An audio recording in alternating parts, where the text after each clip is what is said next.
7 até o versículo 10. Todos encontraram? Então você precisa pensar no que Tiago estava dizendo, da sabedoria que o mundo oferece, tudo isso, e agora então ele chega nesse texto. Olha o que ele diz. Sujeitai-vos, portanto, a Deus, mas resisti ao diabo, e ele fugirá de vós. Chegai-vos a Deus, e ele se chegará a vós outros. Purificai as mãos, pecadores, e vós que sois de ânimo dobre, limpai o coração. Afligi-vos, lamentai e chorai. Converta-se o vosso riso em pranto, e a vossa alegria em tristeza. Humilhai-vos na presença do Senhor, e Ele vos exaltará. Vamos orar? Eu vou pedir a um irmão ou irmã que quiser orar neste momento, apresente-se diante de Deus e peça que Ele nos oriente na meditação da palavra do Senhor. Uma oração, oremos.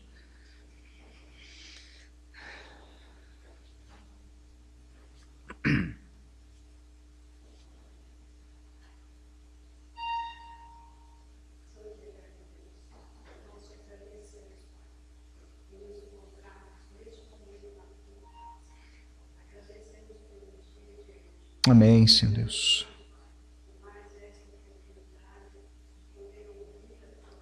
Amém, amém, Senhor Deus. Amém, Senhor Deus.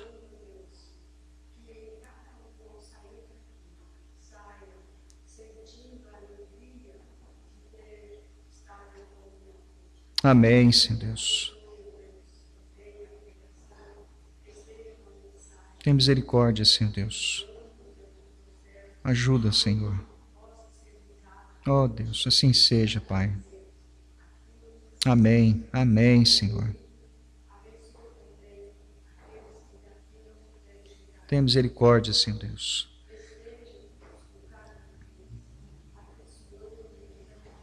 Amém, amém, Senhor Deus. Tenha misericórdia, Senhor. Amém, Senhor Deus. Sim.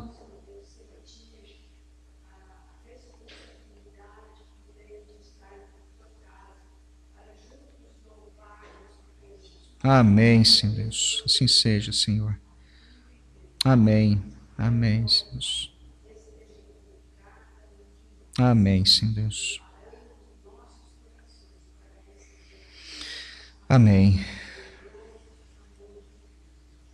Amém, Senhor Deus, amém. Podem se sentar.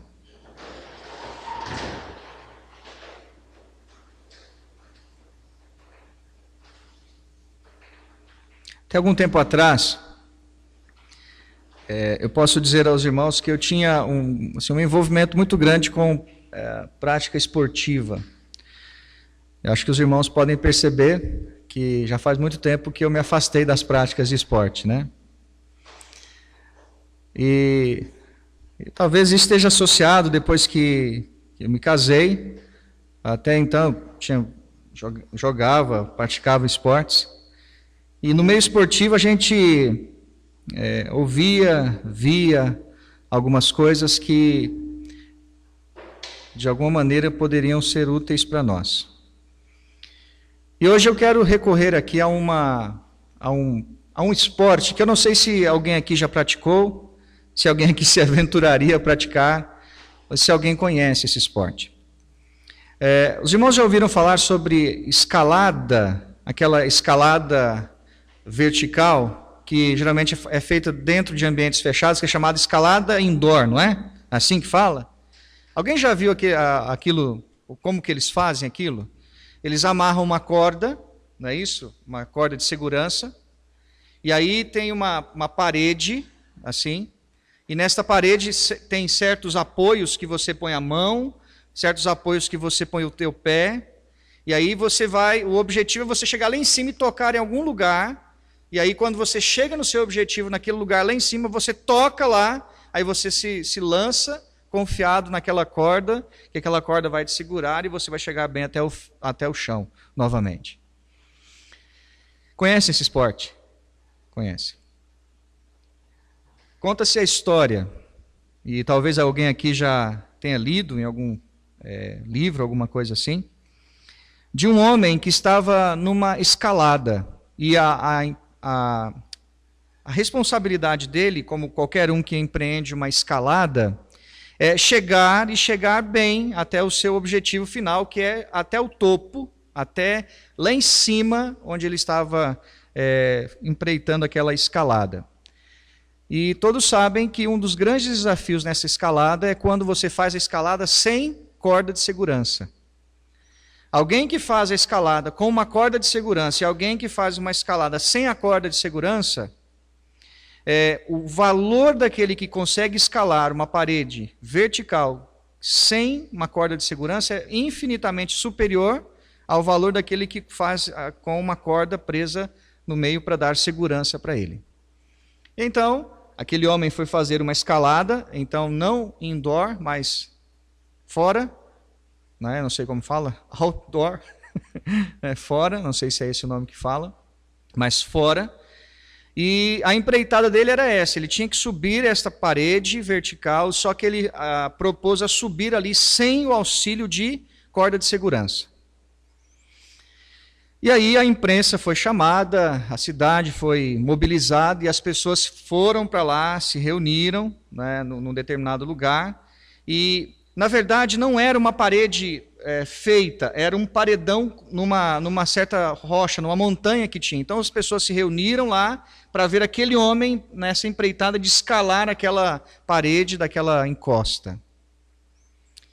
E ele foi, gradativamente, passo por passo, escolhendo bem onde colocava o seu pé, escolhendo bem onde ele apoiava ali a sua mão, os seus dedos, experimentando, analisando, até que então ele chegou lá em cima, e aí então, nesse caso, ele acabou voltando e desceu, e quando ele chegou lá embaixo, imaginem só a expectativa das pessoas que estavam vendo aquele homem sem nenhum auxílio de segurança, fazer uma escalada daquele nível, ir, voltar e chegar. E quando ele colocou os pés no chão, foi ovacionado pela multidão, pela imprensa, e logo, imprensa, em grande parte é assim, chegou com ele ali e falou, olha, qual foi o momento mais difícil na sua escalada? Qual foi o que mais foi difícil para você? E aquele homem respondeu assim, a coisa mais difícil para mim, nessa escalada, foi ter que suportar as pedrinhas, ou os pedriscos, que caíam dentro da minha sapatilha.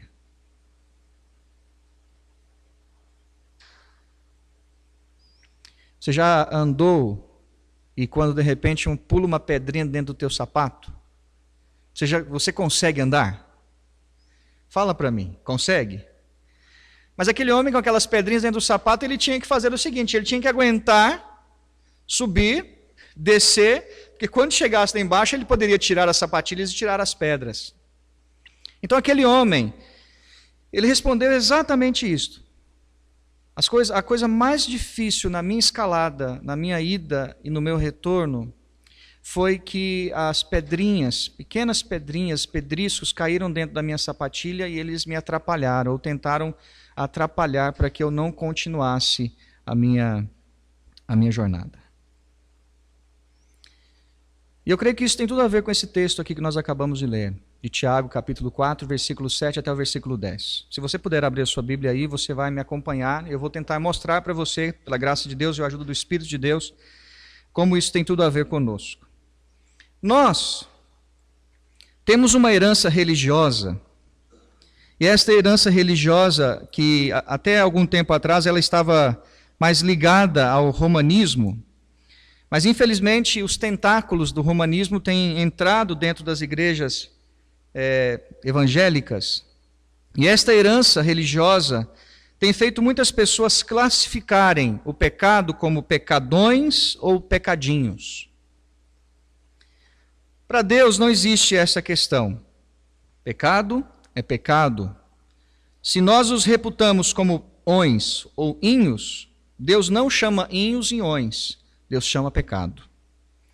Da perspectiva, então, que Deus tem do pecado, nós podemos entender e observar que, pelo fato desta herança religiosa, esses tentáculos que têm entrado aos arraiais evangélicos, muitas práticas, ou pessoas estão admitindo, ou começando a admitir certas práticas, certos comportamentos, em que esses comportamentos nós podemos correr o risco e errar de classificar esses comportamentos, talvez como ações e práticas, ou como pecados não tão graves.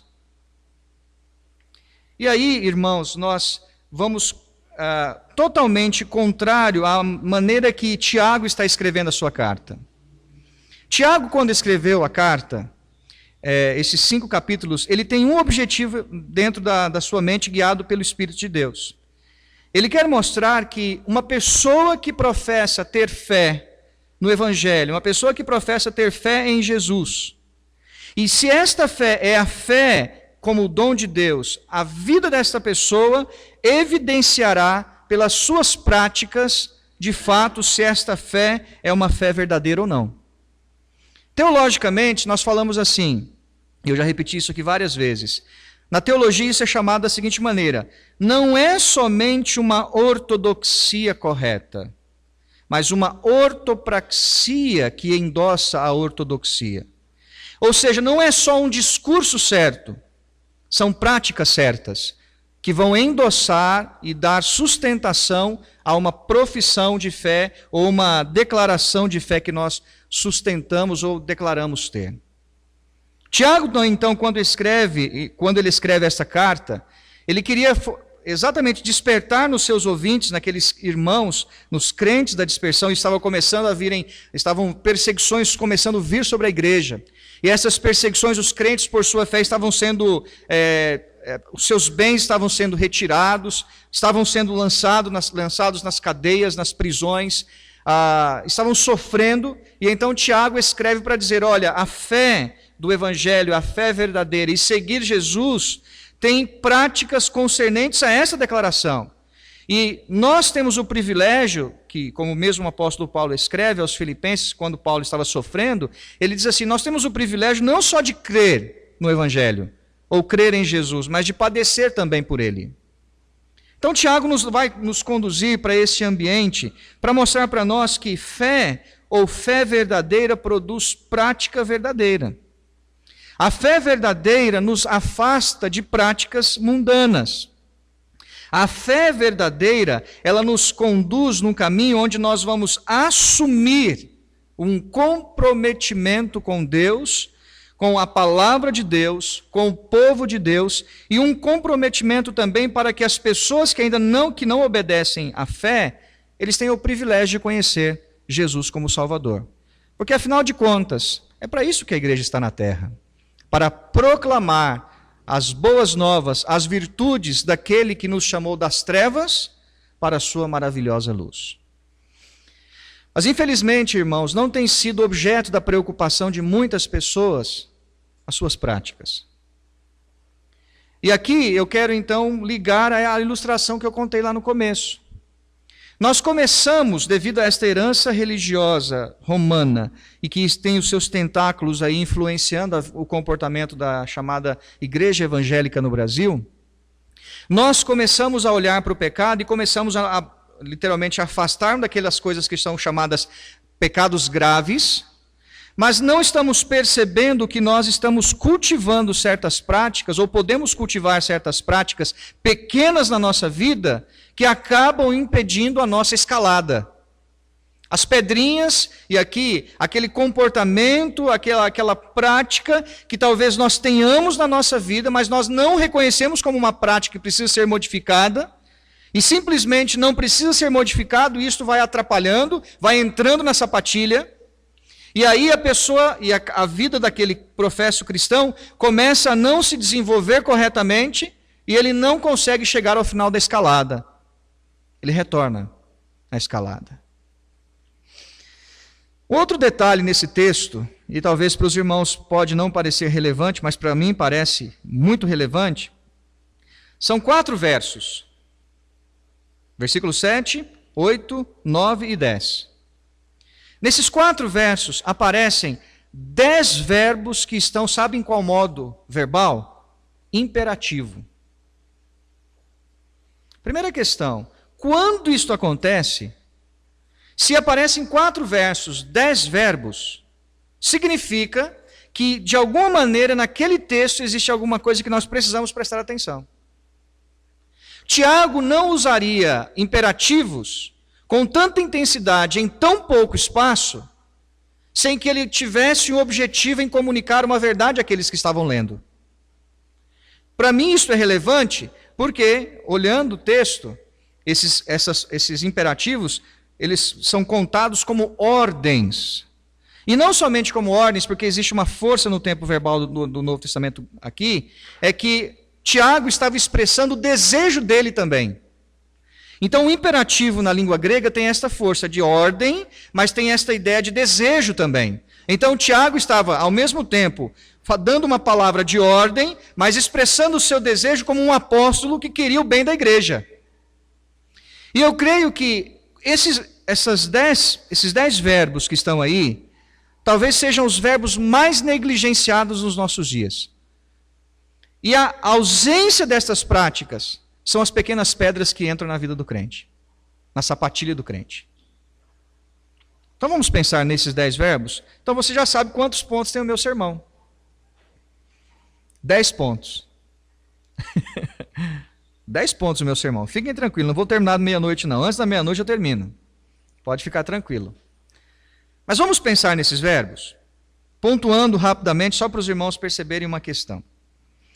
Como que ele termina o versículo 6? Termina assim, olha, Deus resiste aos soberbos, mas dá graça aos... E ele vai repetir isso no versículo 10. Então, entre o versículo 6 e o versículo 10 está o conceito de humildade. Há um livro, se alguém que depois quiser ler, o livro chama Humildade, a Beleza da Santidade. É da editora, se eu não estou equivocado, Pes. E a capa do livro tem uma coisa muito interessante. O que destaca inicialmente é essa capa. Na capa é um terreno assim seco, e nesse terreno seco está brotando uma flor assim muito bonita, muito vistosa. E aí, então, ele destaca nesse contexto esse título, A Humildade, a Beleza da Santidade. Sabe por que nós vivemos num tempo em que muitos professos cristãos estão cheios de arrogância e soberba? Porque não estão próximos do Deus Santo. Não se preocupam com santidade. E quando nós não nos preocupamos com santidade, a arrogância, a soberba toma conta, suprimindo a santidade e suprimindo a manifestação da humildade. O mundo reputa a humildade como alguma coisa para pessoas fracas. Mas o homem mais sábio e o homem mais perfeito que já passou pela face da terra, o Senhor Jesus, ele mesmo declarou: aprendei de mim, que sou manso e humilde. Então, entre o versículo 6 e o versículo 10, esse conceito de humildade, que está ligado à santidade, pode também estar ligado ao fato de que as pessoas não andam com Jesus. Porque se nós aprendermos dele que ele é manso e humilde de coração, a humildade será percebida naqueles que andam com aquele que é manso e humilde de coração. Ligando aquele texto de Mateus, quando ele fala, tomai sobre vós o meu jugo, e então nesse contexto ele vai falar que ele é manso e humilde, tomai sobre vós o meu jugo, a ideia que Jesus tem no texto, quem aqui já viu uma junta de boi? Conhece uma junta de boi? Bem, agora talvez eu falei uma coisa que não esteja certa. Aquilo que vai sobre o pescoço dos bois chama-se canga, ou jugo, não é isso? E uma junta de bois é mais do que 2, né? Eu acho que deve pelo menos 2 bois ali numa canga ou num jugo. Quando Jesus fala que nós devemos tomar o jugo e aprender dele, ele está dizendo, ele está nos convidando a colocar o nosso pescoço debaixo de uma canga. O convite de Jesus, então, tomai sobre vós o meu jugo, é assim: Jesus é o que está de um lado da canga, da junta, ali, do jugo, e ele está convidando aquele que quer andar com ele a colocar o pescoço debaixo do outro. E aí, quando alguém entende isso e coloca o seu pescoço, e aí colocar o pescoço debaixo de uma canga, significa que nós temos que curvar a cabeça. E aí, então, colocando nesse jugo e andando com ele, ele vai nos ensinar santidade. Ele vai nos ensinar humildade. E nós vamos andar com ele. Por isso que quando nós lemos o Antigo Testamento, em diversos lugares, não sei se os irmãos já observaram, a Bíblia recomenda que nós não devemos endurecer o quê? A cerviz, quando nós formos repreendidos. Porque quando nós endurecemos a cerviz, e não quando somos repreendidos, e não mudamos, e não corrigimos, o texto bíblico diz assim, vai chegar um tempo em que vai ser quebrado sem mais ter solução. Então Tiago aqui, ele vai lidar com esses 10 verbos, nesse contexto de humildade, que começa lá no versículo 6 até o versículo... Na verdade eu vou falar do versículo 7 até o versículo 10, mas entre o versículo 6 e o versículo 10, ele começa com humildade, e ele termina com humildade. Só que no versículo 10, ele usa o verbo. E então no versículo 11, ele não usa o verbo. Ele usa a palavra que é substantivo. O que significa isso? Que o versículo 10, onde é usado aquele verbo, ele espera uma reação daqueles que estão recebendo aquela palavra. Então vamos pensar nesses verbos aí de maneira bem rápida. Primeiro verbo, no imperativo que está aí, você tem, é sujeitai-vos. Essa palavra sujeitai-vos aqui, ela não é simplesmente esta ideia de encurvar-se. Ele vai ligar sujeitai-vos a Deus, porque a ideia é, nós precisamos alinhar a nossa vida sob a autoridade de alguém. E a ideia é esta, que nós precisamos alinhar a nossa vida sob a autoridade de Deus. Logicamente, sujeitai-vos aqui está implícito a ideia de submissão. E nós, irmãos, estamos vivendo num tempo onde a qualificação de muitos crentes deveria ser insubmissos. Porque nós não temos mais aquela capacidade de nos alinharmos sob a autoridade de alguém, inicialmente de Deus, sob a autoridade da igreja de Deus, sob a autoridade dos ministros de Deus. Porque, inclusive, isto é uma herança que nós interpretamos errado da Reforma. A Reforma Protestante advogou a causa, e a causa advogada era que toda e qualquer pessoa podia manejar a Bíblia e interpretá-la.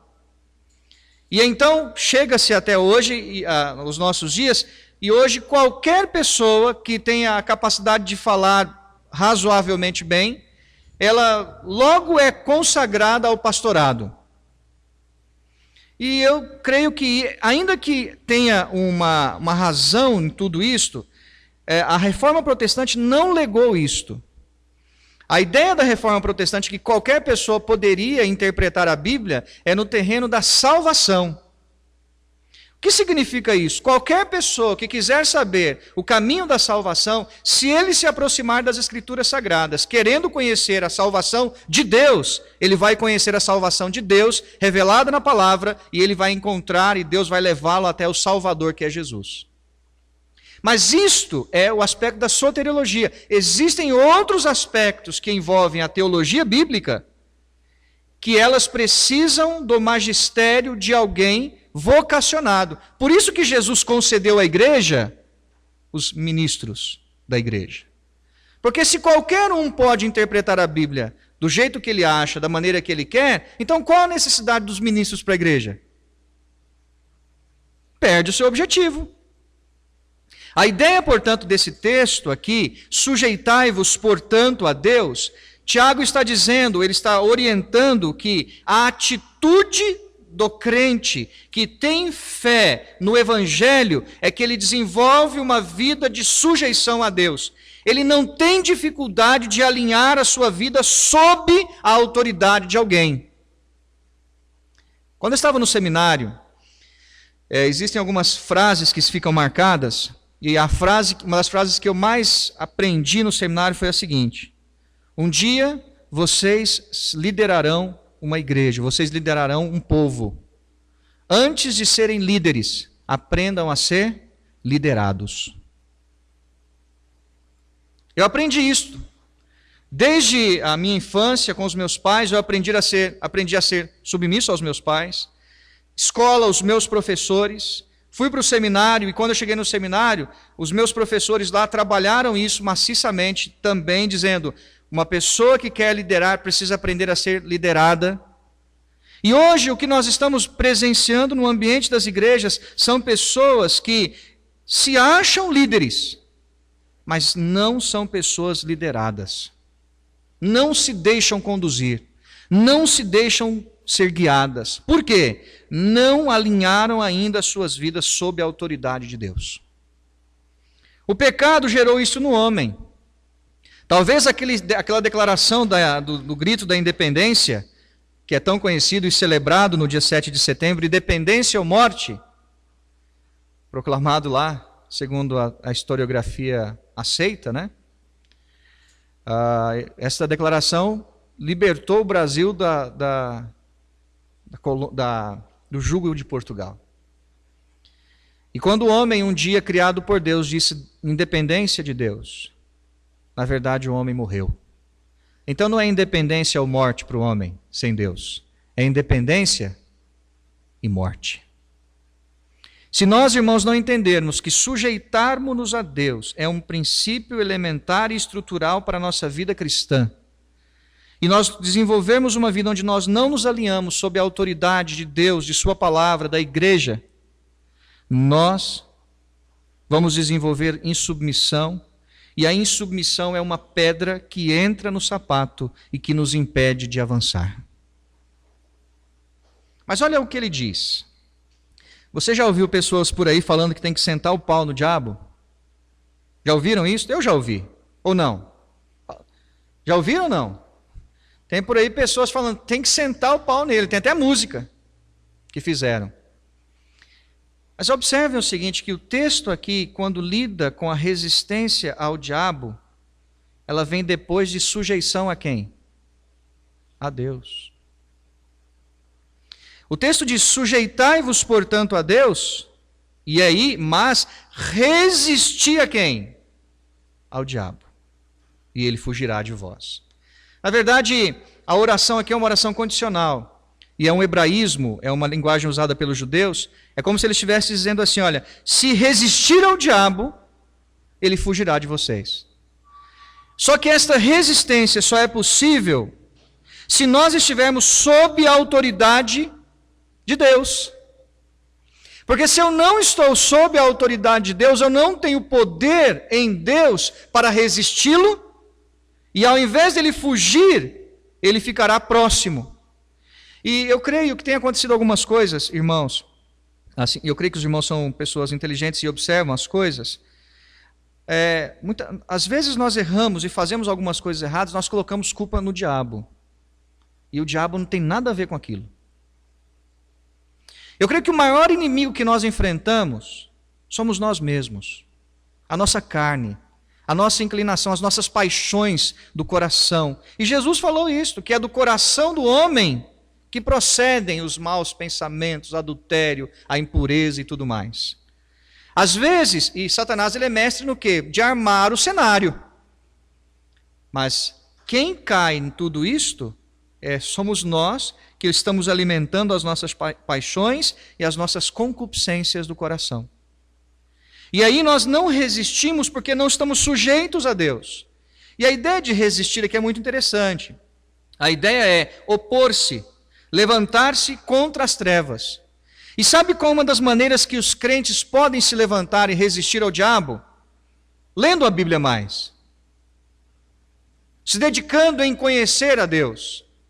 Como diz o profeta, conheçamos e prossigamos em conhecer a Deus. Sabe qual é uma das maneiras que o crente pode resistir ao diabo? Orando mais. Sabe qual é uma das maneiras que o crente pode resistir ao diabo? Consagrando-se mais a Deus, seu tempo a Deus. Uma das maneiras que nós podemos resistir a Satanás, além de ler mais, orar mais, consagrar mais, é nos envolvermos mais com o próprio reino de Deus. Irmãos, o reino de Deus é tão amplo, tão extraordinário, e nós muitas vezes estamos vivendo uma vida tão limitada, tão prefixada por tantas coisas, e não pela direção do Espírito de Deus, querendo saber, Deus, o que queres de mim? Senhor, o que queres da minha vida? E aí então, pelo fato de não sermos sujeitos a Deus, nós não resistimos ao diabo, e começamos a admitir práticas e fazer coisas que desonram o nome de Deus. A pedrinha da insubmissão impede a caminhada. A pedrinha da mundanização que o diabo quer que nós deixemos entrar no nosso sapato e nós admitamos que ela está ali, ela está bem, é outra pedra que entra na sapatilha que impede a escalada. Olha só como que ele continua. Ele diz assim, e parece que ele vai fazendo repetições. Ele fala, sujeitai-vos, resisti ao diabo e ele fugirá de vós. Agora olha o versículo 8. Chegai-vos a Deus. Sabe, eu estava pensando nisso. A palavra chegai-vos aqui é esta ideia, aproxime-se, porque Deus em Cristo é receptivo. É esta a ideia. Deus em Cristo se tornou favorável. É um dos conceitos da salvação ou da regeneração, que é o conceito da propiciação. Quando Cristo morreu na cruz do Calvário, Deus se tornou favorável a você que crê. Quer dizer, nós podemos marcar audiência com a pessoa mais importante e sublime do universo. E quando eu uso a palavra marcar audiência, a minha ideia é a seguinte: se você hoje quiser, vamos imaginar, você está na tua casa e você quer falar hoje com o prefeito da cidade, você consegue? Por quê? Ainda mais depois das chuvas de ontem, talvez ele não esteja aí. Talvez você quer falar com o prefeito, você sair da tua casa, não, vou lá conversar com o prefeito, você consegue? Hoje, amanhã, você tem que fazer o quê? Marcar hora com ele. Os juízes, ou o juiz aqui da cidade, se você sair da tua casa e quiser conversar com o juiz, o meritíssimo ou o promotor, talvez você consiga, não sei o acesso que existe até eles, talvez você consiga, mas não é uma coisa fácil. Deus se sobrepõe em glória, em poder, em autoridade, acima de prefeito, acima de juiz, acima de governador, acima de qualquer autoridade constituída nesse mundo, e Deus está dizendo, chegai-vos, aproximem-se, estou pronto a ouvir vocês. Por isso que eu creio que eu li o texto todo, Tiago, quando fala no capítulo 4, por que vocês não estão recebendo? Porque vocês não pedem. E outra razão que ele fala que vocês não recebem, lá no capítulo 4, é que quando vocês pedem mal. E ele faz uma associação que é muito interessante, ele vai dizer no versículo 2 do capítulo 4, que muitos corações, quando aproximam-se de Deus para pedir a Deus, aproximam-se cheio de cobiça e cheio de inveja. Como que um coração cheio de cobiça e de inveja pode se aproximar de Deus e ter a ousadia de pedir? É por isso que ele vai associar, então, agora, a partir do chegai-vos, palavras que demandam contrição. Porque aproximar-se de Deus não é chegar de, vamos dizer, cabeça empinada e achando que Deus agora ele tem que me ouvir porque, afinal de contas, eu me tornei merecedor de todas as bênçãos que Cristo conquistou na cruz. É completamente o contrário que você está pregando hoje. Cristo, de fato, conquistou na cruz, a glória de Deus foi revelada. Ele pagou o preço da nossa redenção, mas Deus não deixou de ser Deus. Deus não deixou de ser santo. Tanto é que quando ele ensina a oração do Pai Nosso, como modelo de oração, ele começa dizendo assim, Pai Nosso, que estás nos céus. Ele é santo, não se esqueça disto. Você pode se aproximar desse Deus que é Pai, mas esse Deus que é Pai que é santo. E Deus que é Pai e que é santo não se compromete com o pecado, e nós somos pecadores. E aí os irmãos podem recorrer ao texto de Isaías capítulo 6, e quando Isaías ele vai ao templo, depois no ano da morte do rei Uzias, ele entra dentro do templo, e ele então, a Bíblia diz que ele vê Deus. E quando ele vê a Deus, ele simplesmente diz assim: ai de mim, estou perdido. Porque eu sou um homem de lábios impuros e habito no meio de um povo de impuros lábios. Os meus olhos viram o Senhor, o Rei da glória. E aí os irmãos podem lembrar-se do texto, a Bíblia diz que sai do trono de Deus um serafim, um anjo, com uma tenaz nas suas mãos, e na tenaz havia o quê? Uma brasa. Lembram-se? Aquela brasa, e a brasa, geralmente a cor da brasa qual é? Vermelha. E se eu posso aqui, sem ferir o texto e a declaração, eu creio que aquilo ali é um tipo, aquela brasa viva é um tipo de Jesus que viria para perdoar os pecados. Porque aquele anjo toca nos lábios dele e diz agora que os seus lábios, a sua vida estava pura. Nós só podemos nos aproximar de Deus, chegarmos a Deus, entendendo isto, que Deus quer que nós nos aproximemos dele. Deus está receptivo, Deus nos quer perto dele, porque para isso ele nos criou. Mas nós não podemos simplesmente aproximarmos dele e achar que isto é simplesmente do jeito que eu quero, da maneira que eu quero, e Deus tem que suportar aquilo que eu acho que ele tem que suportar. Não é assim. Chegai-vos a Deus, esta aproximação, Deus é receptivo, Deus está pronto a nos receber, nós não precisamos marcar audiência. Hora que eu dobrar os meus joelhos, os meus pensamentos em Cristo, eu for à presença dEle, Ele está pronto a me receber. Mas nunca se esqueça, Ele é santo, Ele é glorioso, Ele é perfeito. Chegai-vos a Deus, é uma outra ordem. Olha o que Ele diz depois: e Ele se chegará a vós outros. Maravilha isto. Comunhão, intimidade, proximidade. E segundo o salmista, a intimidade do Senhor é para aqueles que o temem e o buscam. Como que nós queremos ter intimidade e proximidade de Deus se nós não nos importamos com Ele durante um dia inteiro? Levantamos na correria do dia a dia, mal temos a oportunidade de devotarmos ali alguns instantes em oração a Deus. Vamos tomar o café e muitas vezes alguns se comportam pior do que animais, porque animal não agradece pela comida. Saímos de casa no afã de ganhar dinheiro, ganhar recursos, e o paulista é conhecido no Brasil como o povo que urde, porque tempo é dinheiro. Sai de casa na correria do dia a dia, volta para almoçar e mais uma vez naquela correria, não tem tempo para agradecer. À tarde e à noite, quando ele deita, ele mal se lembra de agradecer quando for estar dormindo. Como que nós queremos ter intimidade com Deus se Deus não faz parte da nossa agenda? Deus não faz parte da nossa vida. O povo de Deus não faz parte da nossa vida. E eu estou colocando o povo de Deus aqui, sabe por quê? Porque uma das evidências que nós tememos a Deus é que nós nos reunimos com o povo de Deus.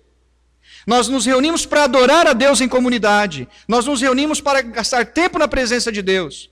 Não só no domingo, em momentos de oração, em momentos de conclame para a aproximação de Deus. Quantas pessoas brincam com isto? Deus intenciona a comunhão, mas nós muitas vezes nos afastamos disto.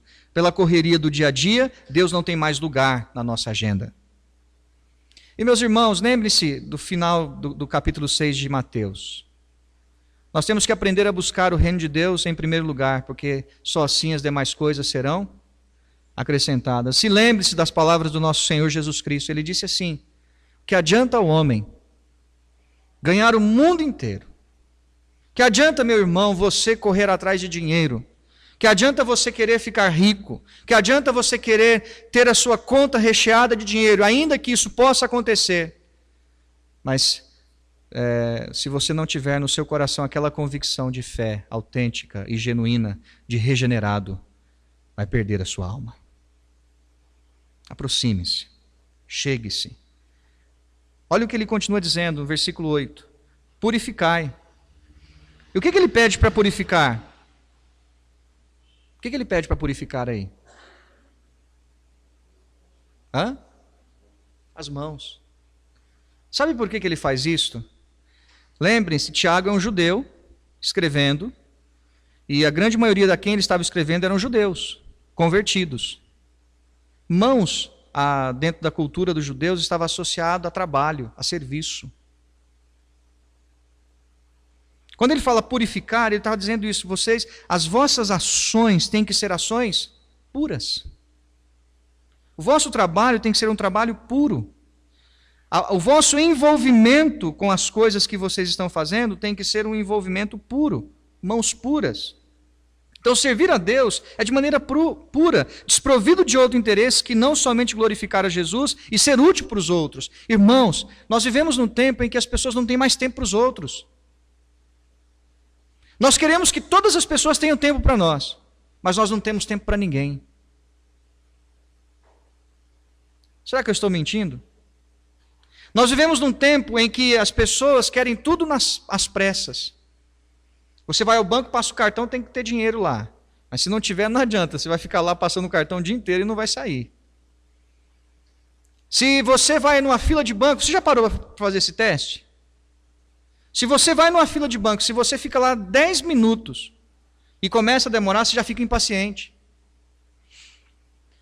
Você tem um computador que você faz um certo comando nele, quando ele é novinho, né, ele vai rápido, aí chega um determinado momento, você percebe que aquele comando ele começa a retardar. Você já começa a falar assim, nossa, esse computador é ruim, já quer um novo. Você manda imprimir alguma coisa na impressora, a impressora ela imprime dentro de uma velocidade que ela foi criada para aquilo. Você quer que ela faça muito mais rápido. E nós estamos vivendo nesse processo, achando que tudo na vida é assim, e nós já estamos achando que Deus também tem que ser assim. Porque Deus, eu estava pensando nisso esses dias, achei extremamente interessante. Eu temo muito, irmãos, o fato de que muitas pessoas podem estar adorando não a Deus, mas uma ideia que eles entendem ser Deus. Isso é muito perigoso. Porque a nossa mente tem uma capacidade de formular coisas. E muitas pessoas podem formular que Deus é do jeito que ela acha que é, e por ser daquele jeito ela faz daquela maneira, sendo que o Deus que a Bíblia revela não é da maneira que aquela pessoa criou. Porque se o Deus da Bíblia, o Deus santo e glorioso, não inspirar em nós temor, reverência, esta ideia de aproximação, de santidade, esse Deus não é o Deus da Bíblia. É um Deus forjado pela mente humana. E o que nós mais temos nos nossos dias é isso. Ele emprega, então, aqui, eu vou passar rapidamente, ele usa algumas palavras interessantes. Olha o que ele diz, olha, purificai as vossas mãos, pecadores, e vós que sois de ânimo dobre. Ânimo dobre aqui é a pessoa que um dia está de um jeito, no outro dia está do outro jeito. Quer dizer, fogo demais num dia, gelo demais no outro dia. Não existe um ânimo constante, ânimo duplo. Tem pessoas que são assim. Vem para a igreja, um dia você conversa com ela, nossa, pastor, que bênção, eu estou bem, estou caminhando, Deus está me ajudando. No outro dia chega, pastor, Deus não está me ajudando mais não. Espera aí. Ou ele não está ajudando. E eu tenho certeza, irmãos, que Deus cuida daqueles que são seus. Ainda que você não veja, Ele está cuidando de você. Às vezes você não reconhece, mas Ele está cuidando de você. Até nos momentos difíceis, aqueles vales mais sombrios. E aí nós nos lembramos do salmista. Ainda que eu ande pelo vale da sombra da morte, eu não temerei mal nenhum, Senhor, porque Tu estás comigo. Isso tem que ser realidade para nós como crentes. Não é só viver a vida como muitos estão pregando por aí, como se a vida fosse só, a vida cristã fosse só alegria no sentido de ter tudo, ter casa, ter avião, ter helicóptero, ter bens. Sim, Deus pode dar tudo isto, mas a vida cristã não é isto. A vida cristã é ainda que eu não tenha nada, eu tenho a maior riqueza do mundo. O maior tesouro que uma pessoa pode ter, que é Jesus. E quantas vezes não é isso que está sendo ensinado? O Tiago aqui ele vai dizer assim, olha, esses de ânimo dobre, e ele usa uma série de palavras, limpai o coração, afligi-vos, lamentai, chorai. Eu estava pensando nesse texto, para mim, tudo que ele está dizendo aqui é contrário ao que eu estou vendo hoje. Hoje as pessoas que pensam que entrar na igreja é efusão, é alegria. Quer dizer, eu vou à presença de Deus, eu tenho que dançar, eu tenho que pular, eu tenho que sapatear, eu tenho que... Mas olha o que ele está dizendo aqui. Se eu chegar na presença de Deus e perceber a minha miséria, e esta percepção me traz aflição, lamento, choro, limpeza, pureza, é esse o objetivo de Deus. Eu não estou dizendo que eu tenho que chegar na presença como se fosse somente aspecto de morbidez. Porque a Bíblia diz assim que a alegria do Senhor, a nossa força é.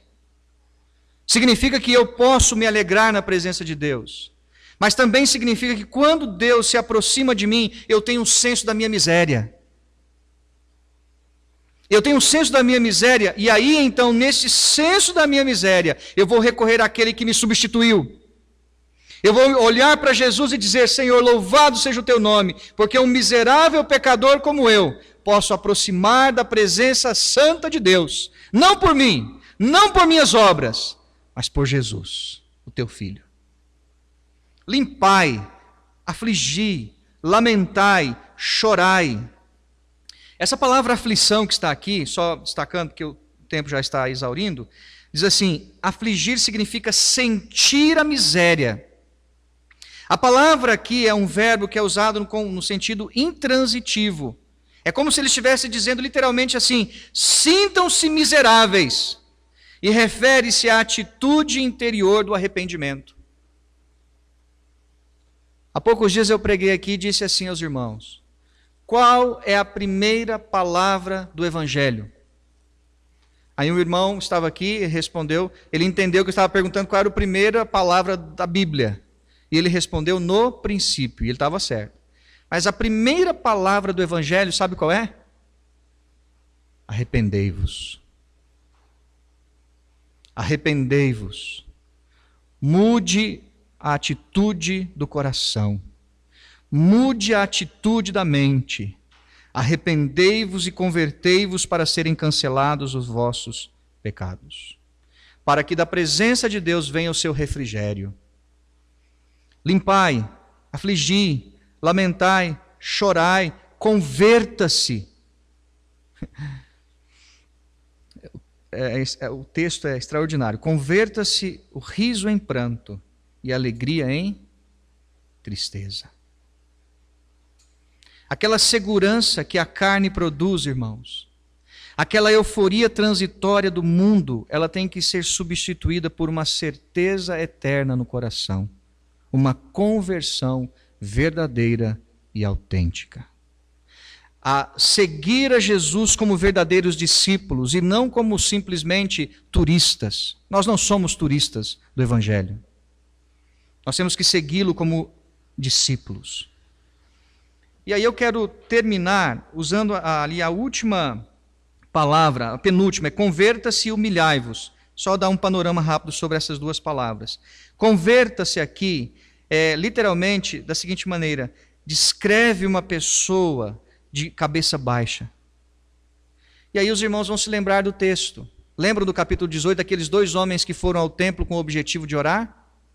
Lembram-se? A Bíblia diz que os dois foram ao templo e um orava de si para si mesmo, dizendo... Se lembra das palavras do fariseu? Quem se lembra? Como que ele começa?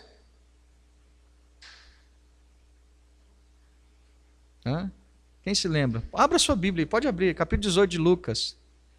A partir do versículo, se não estou equivocado, 18. Ele chega diante de Deus e começa a propalar os seus feitos e as suas obras. Como que ele fala? Como que ele começa? 18 de Lucas. Pode falar, se você encontrou aí. Ele está orando. Como é que ele fala? Qual a primeira palavra dele?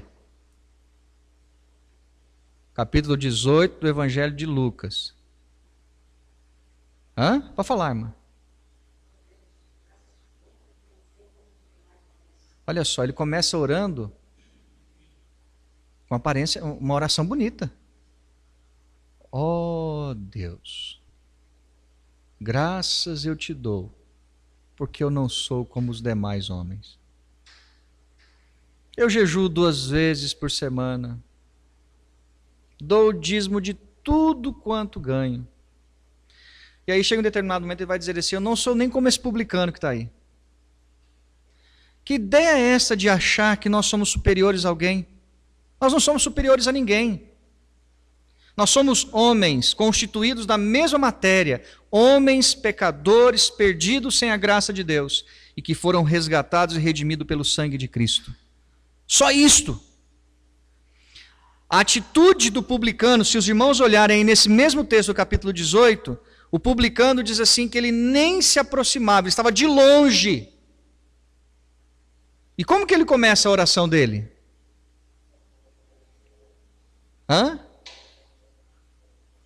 Ó Deus, seja favorável a mim, porque eu sou pecador.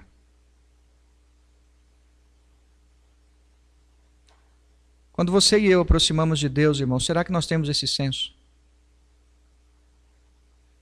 Ó Deus, me ajuda, porque eu sou um miserável pecador. Eu temo muito que essas pedrinhas, falta de submissão, esta irreverência, essa falta de comprometimento, vão entrando na sapatilha, vão entrando no nosso sapato, e nós vamos deixando isso tomar conta da nossa vida, e nós começamos a achar que Deus tem que ser como nós achamos que Ele tem que ser, e nós deixamos de ser servos, e começamos a ser Senhor, e colocamos Deus na berlinda, e queremos que Ele faça o que nós queremos que Ele faça. Enquanto que a atitude recomendada pelas Escrituras, e que Tiago está nos dando aqui, é esta: aproxime-se dEle, ouça, saiba o que Ele quer de você, e siga esta orientação. Você já orou? Deus, o que o Senhor quer de mim? Senhor, o que o Senhor quer da minha vida? Já orou assim? Você já teve essa coragem de chegar diante? Senhor, o que o Senhor quer da minha vida? Porque, para onde, como, eu preciso da tua graça. E aí eu creio, irmãos, que se cumpre aquilo que diz o versículo 10, e é o último verbo. Humilhai-vos na presença do Senhor, e Ele vos exaltará. Lembre-se o seguinte: Deus só exalta humildes. Os homens exaltam os exaltados. Deus não. Nunca um homem é tão grande diante do Deus Todo-Poderoso quando ele se prostra em humildade e reverência diante de Deus. E um homem e uma mulher, uma pessoa, ele vai ser grande à medida que ele se esvaziar e diminuir-se da sua arrogância, da sua soberba diante deste Deus glorioso. Eu termino, portanto, dizendo isto: Deus, Ele exalta aqueles que se humilham. E eu espero em Deus, que Deus Ele encontre em cada um de nós aqui pessoas que estão nesta escalada, que estão na jornada, talvez não escalando uma montanha, mas na jornada, na caminhada, na maratona da vida cristã. Às vezes algumas pedrinhas vão tentar entrar dentro do sapato, mas reaja corretamente. Clame a Deus e tire essas coisas de você. Esvazie-se de insubmissão. Esvazie-se daquela ideia de que você pode resistir ao inimigo sozinho. Aproxime-se da luz, não viva a vida nas trevas. Aproxime-se com pureza, limpeza, aflição, lamento, choro. Essa é a expressão de verdadeira conversão. E lembre-se das palavras de Jesus, de Tiago nesse texto: Deus exalta os humildes. A altivez, segundo a Bíblia, precede a ruína.